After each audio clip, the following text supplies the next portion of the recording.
Kedves hölgyek, nagy öröm számomra bemutatni nektek Tanya Bondaroukot, aki a Hollandiából érkezett hozzánk, és a Human Resource Management a központi témája, amit az akadémián kutat. És egy picit most angolul fogunk beszélgetni, úgyhogy let me introduce you in English also, Tanya Bondarouk. Thank you. And we are very glad that we have you here at the Women Leadership Program this year also. So, Tanya Bondarouk is a professor of human resource management at the University of Twente. I hope I pronounced it correctly. Yes. And she's the chair of the Department of HRM, Human Resource Management. And Tanya, please, the floor is yours. Please introduce yourself a bit and tell us a bit more about your research area. Why is it so interesting to us? Thank you very much. Thank you, first of all, for inviting me to be here. I'm really glad and proud to be here, honored to share my ideas and to share about my research. So I'm from the academic or research department, human resource management, and since 2001 I've been doing research into digitalization and human resource management. So actually, whether information technologies, whether digital tools can help people management practices to deliver better HR, better practices to their organizations. And questions are very similar to normal strategic HR questions, like if we put some HR practices online, for example, recruitment, will we get better people in the right positions? If we put some leadership programs online, relevant to this, yes, will leadership become better? This is the core of my research. Thank you. And I think this is the first question which occurs to our mind, that in an organization it is really important to focus on HR management, but sometimes we do not understand why is it so important to have a really good working HR management. And I think it is really important that all this have to be in harmony with those challenges of the 21st century. For example, there are a lot of developments in different kind of organizations or fields or everything, and innovation, I think, also in HR management is very important. What do you think? What are the main points of, what do you think, what is the main highlight of this important issue? Thank you very much. I always say, whatever background you have, you got, if you want to grow in your function, if you want to grow in your career, probably you will get subordinates, probably you will get people in your business unit or in your organizational unit, wherever you work, for profit or for non-profit organizations. And once you have more than one person to supervise, you are actually in the position when HRM becomes very important. You have to be able to lead your group, to manage them, and actually the words human resource management are sometimes misinterpreted. Actually, I would better call it talent management, just people management. How do we get people in your organization, in your business unit, in your organizational unit, whether it is small or large, towards the better performance of everybody, like everybody stays motivated, healthy, well-performing, but also the organization starts to perform better. And speaking of innovation, I heard your question, of course. HRM as the function, in my view, should develop together with the new innovative and innovation trends. For example, if I speak about innovative work behavior of employees, how do we as managers, line managers, first line supervisor or HR administrative professionals, how can we motivate everybody in the organization to show innovative work behavior, to come up with ideas to improve the processes but also the products? And from my research, it became evident that you don't need to work in the dedicated innovative business unit like research and development, for example, or innovative companies within the ICT sector. Every company and every business unit can facilitate innovative work behavior.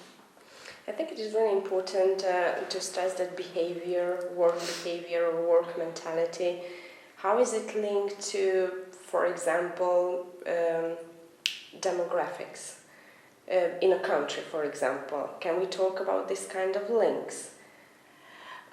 We can talk about the links, and if you want to hear from me that young generations are more open to innovation, you will not hear my support for that. I will disappoint you. It is really interesting. Actually, it's my what also here, but it's really interesting. Because there is no evidence that can support, really research evidence that Generation Z or Generation Z can be more open to innovation than the older generations. I didn't see this evidence. So different generations are open to innovative work behavior, but they need to have another type of support. And then HRM comes. It is really interesting because everybody says, I mean, it's a really interesting stress or focus on the young generation. But every year we are talking always about the young generation. What is their work ethic? What is their, I don't know, it's like a phenomenon, how the young people are related to work in itself. What do they think about this kind of works? And I think the COVID situation and the 21st century has this challenge of digital literacy linked to human resource management. Because I think in digitalization and in human resource there are kind of correlation, I suppose. It's not my area at all, but actually this is a question for I don't know, for the next generation, for example. Well, yes and no. You can say young generations, of course, what kind of level of being young you take, but young generations have experienced quite some dramatic, or I don't want to over-dramatize, but quite dramatic events.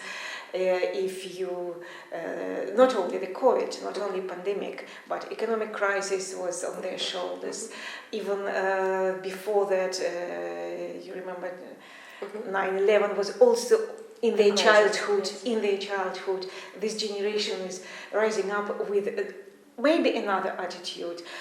What I see, they are more concerned with work-life balance than literature says about the generation born X or Y generations. Life-work balance and quality of working life has become again very important, and I say again because it is a very old issue in the HRM research. But we see that it becomes an issue again to be picked up by managers.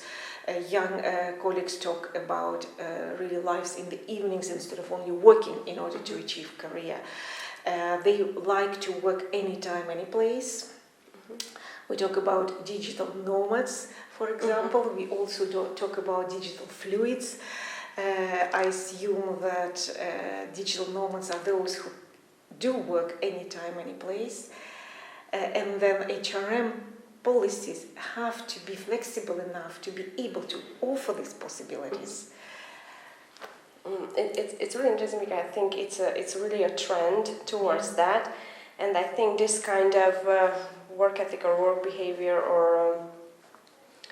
or a trend, actually, it's kind of shaping not only policies, but I think it's shaping leadership also in different kind of areas, or research area, for example, or even politics, for example. I think it's really shaping all these kind of tendencies we see. Yes, could be. I don't know which tendencies do you see, but what I see, there is a discussion, of course, about digital leadership. Personally, I think leadership is leadership. There are tools available to support your leadership skills.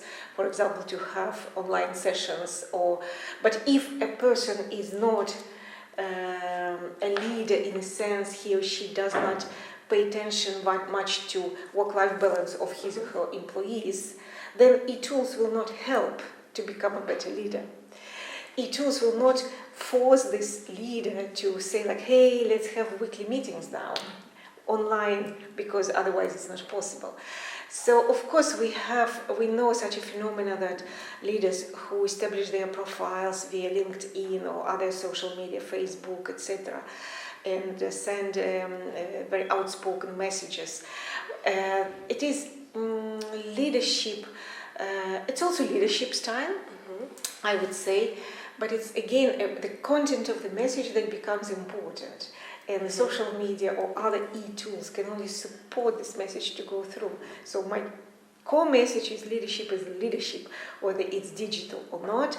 We talk about other differentiations, and then probably your participants in this program know it better, transformational and transactional. We talk now about situational leadership. Yeah. It's really interesting, actually, because it comes to my mind another question, actually. I'm really sorry that we have so limited time for this talk, but I think it is really important to talk about another issue. Probably this issue is not that popular in Eastern Europe, but probably it's really popular in Western Europe, Western European Union countries. Because there are a lot of talk about women or women work for women, or jobs for women and jobs for men, for example, or the differences between that. But I think there is a tendency that it's not going to be like so segregated. I mean, it's not a good word for it, but I think this is the message of the question. You want to know my opinion? Yes, your opinion about that. Right. Because yes, I would say I know that Scandinavian countries have introduced the quotum, so some companies have to have a certain percentage of the female representation in the boardroom. I am personally, as a researcher, against any quotum. I think these enforced measures don't work. Let me give an example. In my universities, we had a program to attract, to recruit female full professors. And we have been working on this for 2 years. And I don't say that there are no talented women who wanted to apply for the full professorship, but somehow the process was not that easy as we thought. What I would like to call for is for fair and equal rights, let's say, in the recruitment process, or in other HR practices, or in the career promotion practices, or in the training practices. And quotum as the reinforced measure, in my view, doesn't work. Nothing reinforced works in HRM. Yes, because probably it's not that a natural process, so it has to be some natural process, I suppose. Yes. Again, I'm stressing that. And if I ask, I did it many times, Mm-hmm. if I ask a female professional whether she wanted to be promoted on the basis of the gender, I never had a positive answer. Everybody says, no, I want to be promoted, or I want to get a job on the basis of my qualities and not because I'm a woman. And I fully join this opinion, by the way. Thank you, and I think for the future it's going to be a very hot topic, not because of the weather, but also because as we see in the main media, on the mainstream media, Yes. there is a lot of talk about gender, about women's rights, women's place, Yeah. I think, everywhere, not only in the academic sphere, but only in politics and so on. But it's really interesting for me that based on some case studies, actually, women are not so interested, for example, in having leadership positions in politics, for example, or they tend to have more interest in different kind of areas. What do you think? Is it right? Is it not right?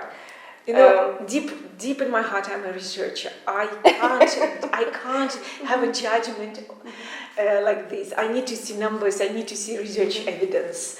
Otherwise, I can only say, in my observation in the Netherlands, the country where I'm from,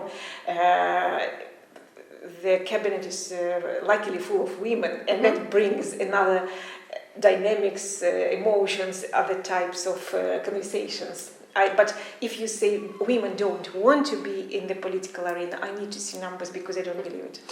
I hope so. We will have the numbers maybe next year or in 5 years from now on. I think it would be really interesting to make a research on that. I would be really interested in that. This is one thing. And the other, there were a lot of questions about what they think about women are better leaders or men are better leaders. There are great men leaders and there are very poor women leaders, and I'm sure it is not based on the gender identity. No. Let's talk about again shaping a bit the work behavior or work mentality. Yes. Because there are some tendencies in the business sector, for example. There are a lot of organizational schemes which are very good or which are very good to be taken out and implemented in different areas, for example. Mm-hmm. I'm talking about social networks or social NGOs. Mm-hmm. What do you think? What is shaping or what is the influence of this kind of movement? We call it management fashion. Management fashion. That's the word. Actually, it's quite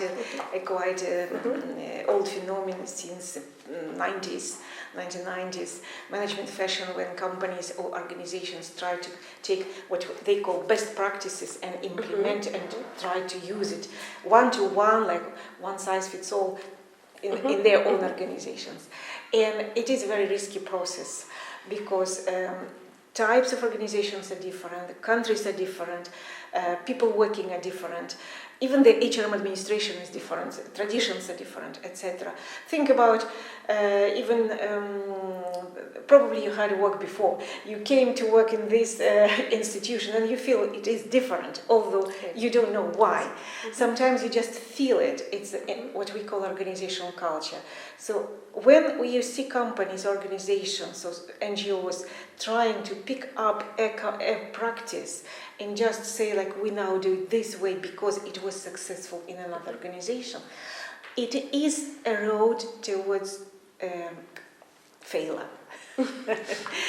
Because you can, of course, take the big story behind a certain practice. So, for example, employer branding is now very popular, or employee journey is very a popular practice.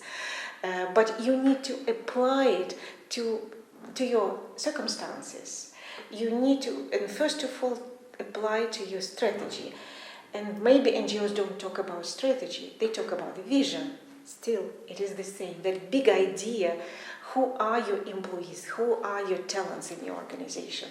Why do we want to promote women to the leadership position? Is it because the politics says to us it's necessary, or we really believe that women can bring another connotation to our conversations, or women can bring other emotions to the table, to the boardroom? So we need to have our authentic ideas before we start to copy-paste other practices. And I think it is really important that when we want to set up, for example, a team in an organization, how to set up that team, what are the main factors based on the team will start to do something, a job or something. What are the main points, for example? Well, let me go back to a classic definition. What is a team? A team is a group of two or more persons that are engaged in a common or shared goal. So first of all, you select members who share the goal, right? Yeah. Either they identify the goal themselves or the goal is imposed, can happen also. And then you start to think, what kind of qualities do you need in this team? Do you need an encyclopedic knowledge person? Do you need an inspirator person? Do you need an executor? Do you need a project coordinator? And based on this, you start to look. If you wanted me to answer that you have to have 50% women, 50% men, no, I don't believe in it. You need to look for qualities. And why only gender diversity? You can have age diversity, you can have nationality diversity, you can have discipline diversity. Like one person is coming from the IT sector and another from HRM, if you need to do digital HRM. So that's my answer. Thank you.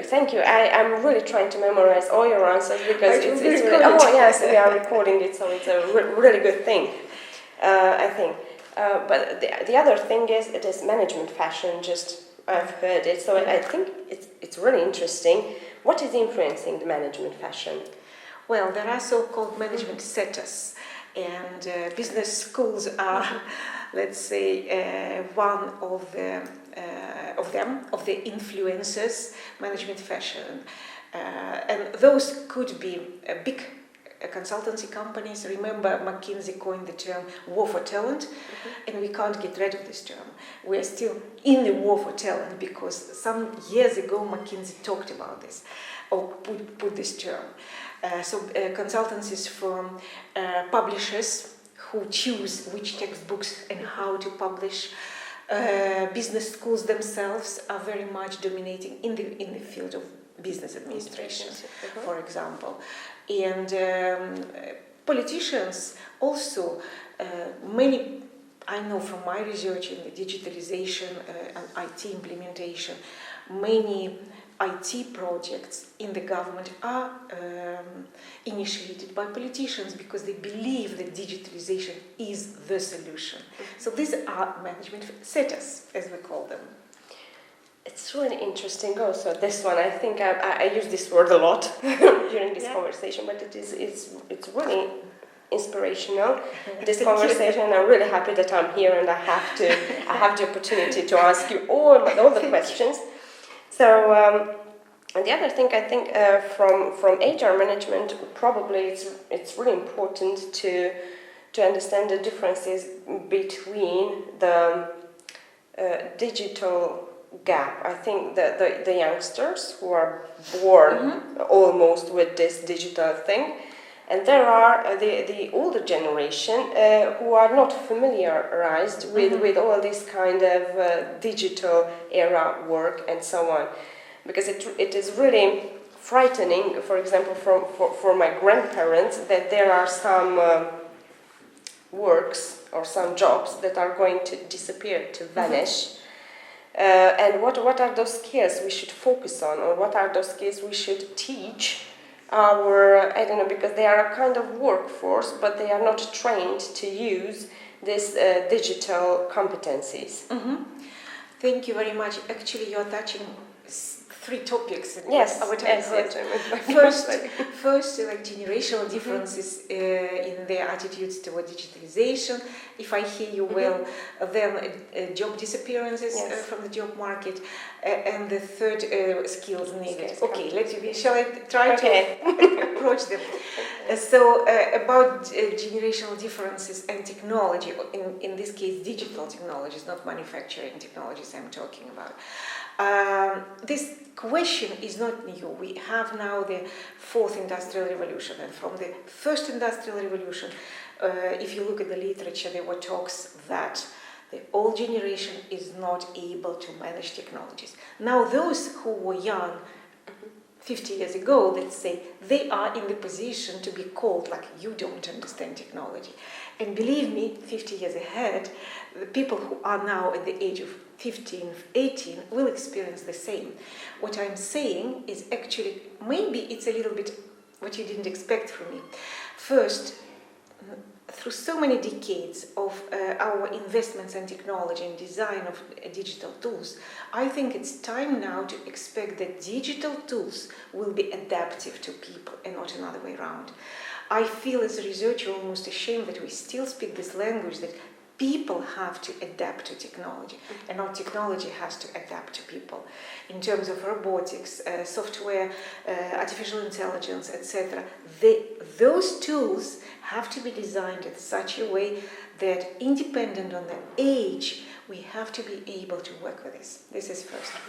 Second, based on my research, the empirical evidence shows that there is no difference in attitudes towards technology between young and old. It's only the difference in whether people want it or not. But if you put them and ask them, let's try to start working in the work environment, you will not see differences. I was also amazed. Yes. It's really amazing. The conference paper is coming in the Italian Conference of Information Systems in October. Yes. Thank you. Yes. So then the jobless future. It is also not a new topic. You know that on every disappearing job, because of robotics and artificial intelligence, we expect that 2.6 new jobs are coming. So I don't see really a job lack, a job gap. What we see, of course, that the job tasks are different. If, say, a farmer had to milk cows by hands decades ago, he or she doesn't do it by hands, but the robot does it for him or for her. But the job of a farmer didn't disappear. But the new skills come to that particular farmer, like these tips in the cow ears. And when the cow goes through the field, a farmer has to watch whether it's all right or not. So that brings me to your third question about the skills and skill gap. Well, I think that if we develop and design information technologies and digital tools towards being more intuitive and more adaptive, then probably acceptance of technology and skills that are required to use technology are not of a big issue. What is of a big issue is still strategic thinking, analytical skills, leadership skills, cross-cultural skills, if we talk about multinational corporations, for example, skills that request more understanding of each other. So if you ask business leaders, they mention those skills. So as important as ever before. We will try to keep that in mind, yes. Actually, because this is, I think, a lot to take in, and it's really a lot to think about. And there is specifically one word I want to go back to: attitude and the capacity to adapt to new challenges. Specifically, now we are talking about digital competencies. I think. How do you see this? How do you say folyamat? Process. Thank you. How do you see this process? Actually, I'm thinking about in years or not years, when it's going to be a bit natural, because I think it's as I see, we do not understand. I mean, we who are not in this field, or it's not our research area or something. It's kind of a distant thing. We kind of have a little bit of blurry knowings, but we do not really understand this process, the adaptation to it. Well, yeah, if you are not interested in doing research into this area, don't do it. That's not necessary. It's not for everybody important. But let's say there is a field of research called human-computer interaction that looks in the individual level interactions between a computer and a human being. But there is also a macro level of research, which is more my domain, looking at the organizational change perspective and how to get big software packages implemented in companies.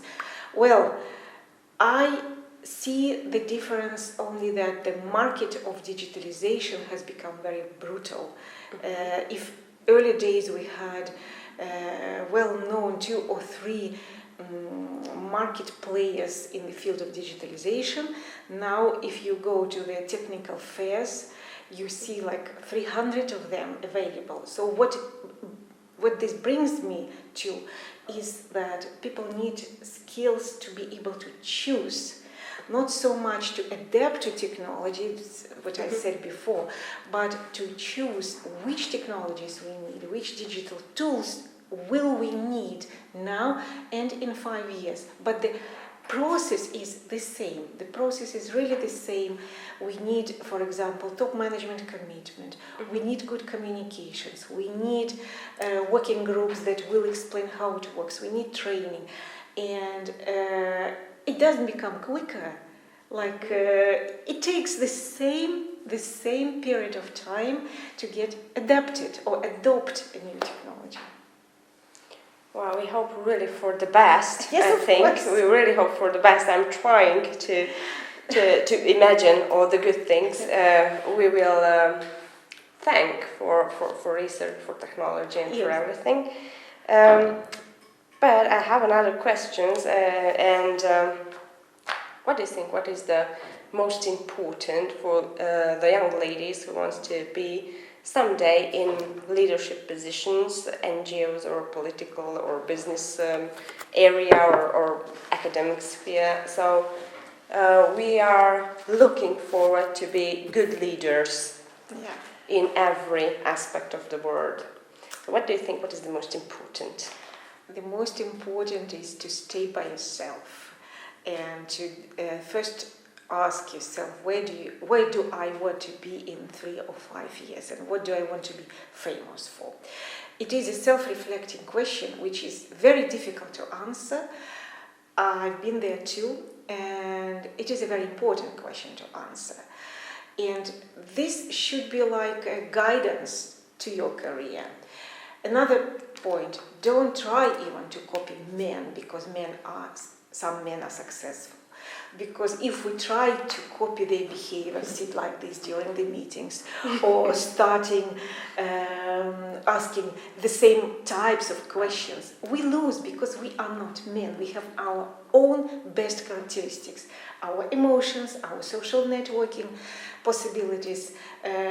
Questions we ask are different sometimes. So stay yourself and don't copy male behavior.